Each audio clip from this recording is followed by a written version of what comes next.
And yeah, first I want to thank all the organizers. I can't imagine what's involved in putting this all on. And yeah, thank you for the opportunity to speak. I'll be speaking about categorical semantics for non-classical first order logics. And this is joint work with Yoshihiro Maruyama. So first, before I talk about first order logics, I want to specify what I mean by a first order language. So that will consist of a collection of propositional connectives, which could include your usual connectives from classical first order logic like and, or, if then, or other things, each with a designated arity. And then also I want to include an arbitrary collection of quantifier symbols because we want to consider quantifiers besides for all and exists. So we'll be talking about a multi-sorted model theory. So a signature for us consists of a collection of sort symbols, typed function symbols, and typed relation symbols. For categorical semantics, well-formed terms and formulas must be in context. And what I mean by that is they must come with a list of variable sort pairs that at least include those occurring in the expression.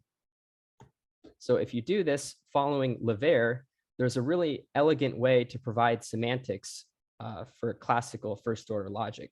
So if you have a classical first order structure, it interprets each sort symbol as a set, each function symbol as a function, and each relation symbol as a relation, as shown.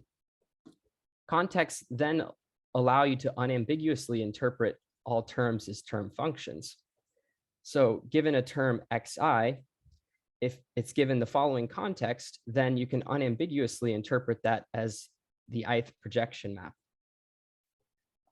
Then recursively, given an arbitrary term f of m1 through mn, in the following context, how do you interpret it? You first interpret f as a function, and then you precompose it with the interpretations of the subterms as shown.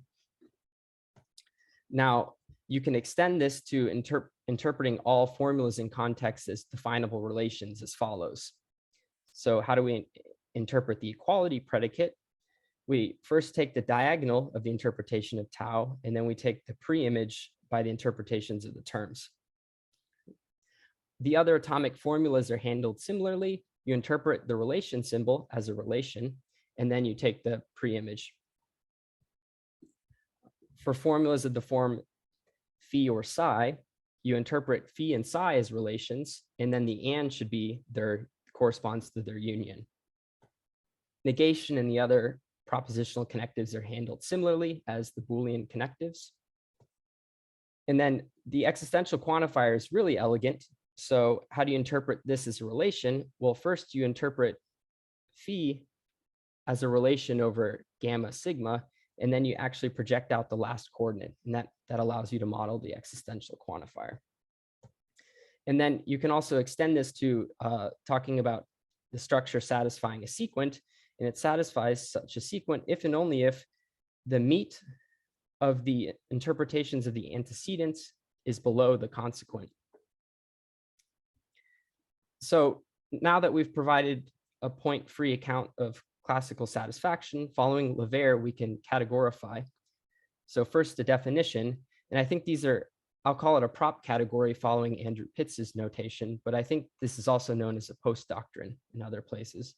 So a prop category is a pair where C is a category of finite products and P is a contravariant functor. The motivating example is the pre-image functor, which sends each set to its power set and each function to its pre-image operator. And another canonical class of examples are topos. You let the topos itself be the base category, and then the subobject functor is the functor you consider. Whenever you have a prop category, you can define a structure in it to be, so it must assign to each sort symbol an object, to each function symbol a morphism, and to each relation symbol an element in the following partial order. So to define satisfaction of all first order formulas, we need to assume some additional structure on the prop categories. So we additionally assume the following. So for each object in the base category C, P of C has to be an algebra on the propositional connectives. So a Boolean algebra, a hiding algebra, whatever. So we can interpret the propositional connectives. Now for each morphism, P of F should commute with the propositional connectives because we'll interpret this as sort of term substitution. So it must be a homomorphism. Moreover, each P of C has to be a monoid so we can interpret sequence. And also for each object C, we have to have a designated equality element that's sort of a generalization of the diagonal. And then lastly, for these quantifier symbols, for each quantifier symbol, there has to be a natural transformation. And this also accounts for term substitution. So that's a lot of additional structure we just threw on these things. So this is how I like to visualize these things in the abstract. C, we kind of consider the base category on bottom, and its objects interpret sorts, its morphisms interpret terms, and then above it, you have P of 1 is sort of the ordered algebra of truth values. For classical logic, it'd be the two-element Boolean algebra. For a topos, it'd be the sub-object classifier. And then you have all these other ordered algebras of definable sets, and you have the quantifier maps going one way, sort of mapping formulas in n variables to ones in n-1 variables. And the substitution homomorphisms go the other way. So if you have all this structure, then a structure S interprets the language of first order logic as follows. So it's just like that previous slide when we were just looking at classical logic, except for instead of the pre-image operator, we have this contravariant functor P. Instead of the diagonal element, we have this equality element. Instead of the Boolean, the and or connectives and whatnot in 3, we have whatever propositional connectives our language comes with. And lastly, instead of the projection, we have these these quantifier maps that we designated. And then moreover, we can say S satisfies a sequent if and only if here we're replacing the monoid operation. We're replacing intersections for this monoid operation. Now, given a collection of prop categories, they define a logic via this notion of satisfaction. And in particular, if you look at that pre-image prop category of the first example, this gives you exactly classical first order logic. That's verifying that this is an alternate semantics for classical first order logic. So a little brief on the literature to the best of my knowledge on using prop categories for non-classical logic. So all other work on prop categorical semantics only consider the universal and existential quantifiers, and following Levert, fix their interpretations by stronger adjoint conditions. Moreover, most other accounts assume that the posets are hiding algebras to provide semantics for intuitionistic logic. An early exception to this is Shirasu in the mid-90s, provided complete prop categorical semantics for substructural predicate logics and used this semantics to prove their disjunctive and existence properties. So really put the semantics to use. And more recently, Maruyama used it to provide a unified account of various logical translations. So if we're going to extend this to non-classical quantifiers, I better at least give you one example. So, right, the pre-image functor is representable.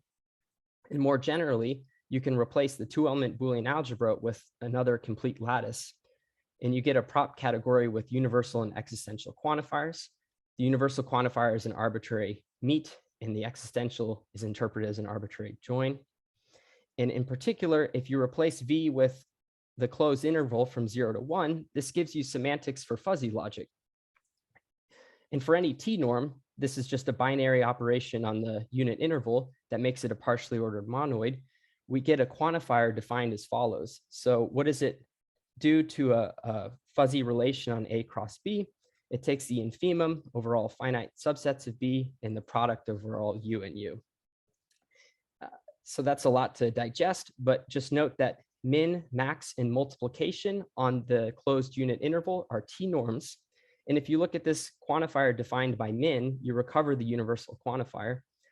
With max, you get the existential quantifier. And so for any other T norm, like such as the one defined by multiplication, you get sort of a non-standard quantifier. Also, another interesting class comes from, you can have a setup where your partially ordered sets involve some number of functions and n variables, and you can interpret the quantifiers as integral operators that integrate over one of the variables. So let FA be the collection of all prop categories that have this extra structure. Then this defines a logic. And actually the logic it defines has a sequent calculi presentation. So it includes these rules plus the rules of equational logic. So you don't have to look closely at these, just stating that fact. It's a weak, very weak logic. We'll call it the minimal logic. Moreover, if you ever have a theory in this minimal logic, you can construct a classifying prop category, which has a generic model of that theory in it. How do you do this? The objects of the base category are contexts, and the morphisms or lists of terms equal up to that theory. For a context, its image is the Lindenbaum-Tarski algebra of all formulas in that context. They're ordered by one is below the other if the sequent is included in the theory. And for each morphism, which is just a list of terms, they define a map from formulas in gamma to formulas in gamma prime via substituting those terms into the formula. So if you have any logic stronger than this minimal logic, then you can define a logic by looking at the collection of all of its classifying prop categories. And this will give you a weaker logic. So to prove a soundness of completeness result, all you need to show is soundness. And I just note that for many logics defined by sequent calculi, this is pretty straightforward. So we provide a general completeness proof in our paper. Now I want to talk about the sort of two category. So it turns out that if you look at the collection of all prop categories, you can extend it to a two category where they're the objects. So first, what are morphisms? Well, prop categories are functors, so that should be natural transformations, but the base categories might not agree. So you need an additionally a product preserving functor F0 or FO, and then a natural transformation which fills in that triangle. And moreover, the natural transformation must respect the extra structure we have. That is, in one, it must preserve the propositional connectives, two, the quantifiers, and three, the equality elements. Moreover, you can define two cells, and I don't need to get into the details of these. I'll just flash this. But I'll just say there's one issue with this perspective is that the classifying prop categories are not generic in the sense that they satisfy some extra identities from the definitions. And I didn't talk about how the quantifier and equality predicates are defined. And so what does the quantifier map do to a formula in context gamma prime? The only reasonable way to define it is to quantify over each of the variables in the context gamma prime. And this introduces some additional identities. So to that maybe already robust list of things, we're adding two more conditions, but they're somewhat geometric, and the prior examples I mentioned satisfy them. So once you do this, the big picture is that the collection of prop categories forms a doctrine. That is, it's a two category where the objects are theories. Morphism, the objects are theories because they can be shown to be equivalent to classifying prop categories. Morphisms are structures, and two cells are structure preserving maps. So we define the formula prop category to be the classifying prop category determined by the theorems of that very weak logic. If you do that, each structure can be identified with a unique morphism from the formula prop category. So from here on out, we identify structures with morphisms. So the original motivation in this project was to extend an algebraic theory of non-classical propositional logics to first order logics.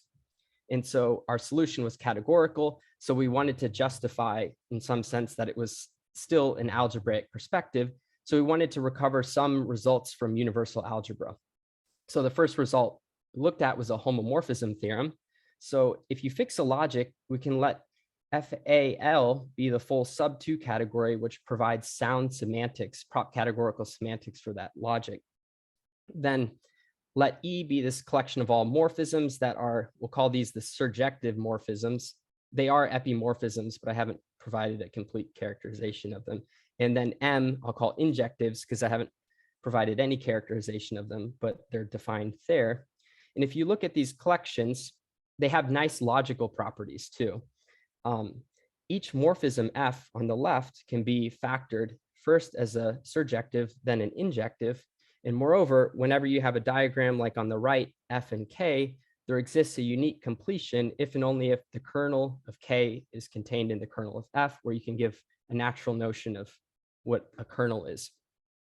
Moreover, these collections form an orthogonal factorization system for the underlying one category. Now, the last thing I want to talk about here is Birkhoff's HSP theorem. So it states that the closure of a collection of algebras, just algebras in set, under their common equational theory, if you look at the collection of all, if you have a class of algebras and you look at the collection of all algebras that satisfy their common equational theory, it's equivalent to closing your original class under products, subalgebras, and then homomorphic images. And note clearly, closing a class of Tarskian structures under HSP does not preserve their first order theory, because that's the stronger theory. However, in this more general prop categorical semantics, we have a first order analog of the HSP theorem where these operations are defined as follows. So they have to be defined differently, and I think there are natural definitions in this broader, more general semantics. So let Y be a collection of structures, which are just morphisms here. So what's a homomorphic image? You just post-compose F with some other morphism. On the left, what's a substructure of F? Well, it's another morphism K where you can complete the diagram by an injective morphism. And then on the right, what's a product of structures Fj? Well, it's just the corresponding product map because this the underlying one category has products. So if you define these operations this way, then you have an analog of the HSP theorem that says for a logic that has this prop categorical semantics, a collection of structures, if you take a collection of structures and you close them under their common first order theory, that's equivalent to closing them first under products, substructures, and homomorphic images, as we've defined in the previous slide. And note, the proof, you can give an elegant proof using the internal logic of prop categories along with the fibered homomorphism theorems, and it closely mirrors the classical result. So I just want to, that's all I have. I want to give thanks to my advisor and Adam Prenozel for all their help and mentorship.